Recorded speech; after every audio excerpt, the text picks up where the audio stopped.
C'est un travail sur l'industrie minière en Pologne qui est en train de diminuer depuis la dernière vingtaine d'années, mais qui reste quand même extrêmement importante dans le pays. Je pense que ça suffit de dire que toujours en 2019, presque 80% de l'énergie est produite grâce au charbon. Pas seulement le charbon polonais, parce qu'il est extrêmement cher par rapport au charbon russe ou australien, même pour les Polonais. Mais c'est quand même le charbon. Et l'industrie minière était extrêmement importante dans le temps du communisme et après la chute du mur. Et il est en train... Voilà, les dynamiques sont maintenant en train de changer et c'est sur ce changement que je voulais travailler. Le charbon ne va pas être là tout le temps et les mineurs ils doivent descendre de plus en plus profond.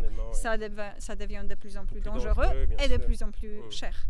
Donc du coup, le changement est Alors je rappellerai pour les auditeurs très rapidement que la Pologne, qui est malheureusement mal connue, a eu un temps quand même où ça allait de la mer Baltique jusqu'à quasiment la Grèce. Donc ça fait longtemps, mais ça a été un grand empire et je pense que c'est d'autant plus difficile d'être coincé entre l'Allemagne et la Russie. Pouvez-vous nous décrire, nous présenter votre photo et nous décrire pourquoi vous l'avez prise, qu'est-ce qui vous a motivé, qu'est-ce que vous essayez de montrer? Donc du coup, là effectivement c'est une photo qui est assez importante pour ce reportage. On est dans une mine le plus profond, le plus moderne de la Pologne. On est à plus que 1 km de profondeur sur Terre. C'est énorme. C'est quand même, c'est gigantesque. C'est en Silésie. C'est aussi la mine la plus moderne, la plus safe on va dire, et la seule où c'est réellement possible de prendre des photos en profondeur. Le garçon, il s'appelle David et il vient d'arriver dans la mine, c'est son 2e mois de travail. Il vient de finir une sorte de l'école qui lui prépare à y travailler et je l'ai retrouvé vraiment dans un de ses premiers jours. Donc il commence à comprendre qu'est-ce qu'il va faire. Je trouve ça aussi assez intéressant parce que sur son casque, on a écrit Universal Energy en vert, parce qu'effectivement, il y a cette idée de promouvoir, voilà, mais il y a cette idée de promouvoir le charbon comme un type d'énergie verte qui est, selon moi, absolument impossible. Et on est en profondeur de la mine et je trouve que j'essayais, en prenant ce portrait, de montrer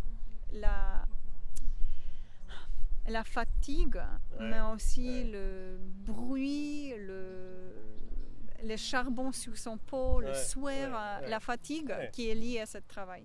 Parce que c'est vraiment, on avons passé uniquement, genre, je sais pas, 10 heures ensemble au profond de la mine.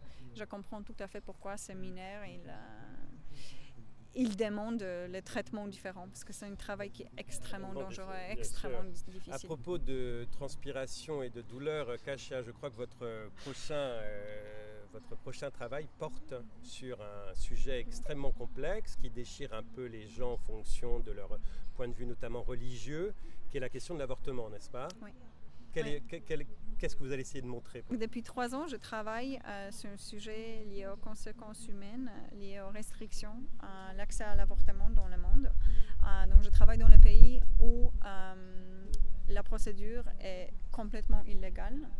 Je choisis les pays dans les différents contextes religieux, géographiques, comme le Salvador. Je viens de revenir de Salvador, qui est considéré comme un pays où la situation est plus difficile parce qu'au Salvador, on a mal à croire, mais les femmes, même pour les fausses couches ou pour les problèmes obstétriques, sont passibles de prison. Passent en prison et sont condamnées à 30 jusqu'à 45 ans de prison. En général, pas seulement au Salvador, mais partout au monde,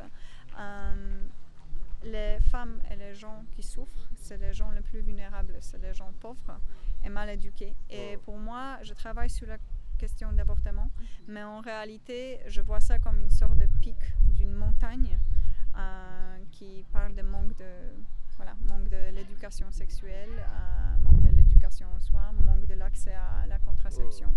Et aussi, comme vous avez dit, la religion qui n'est pas considérée comme la foi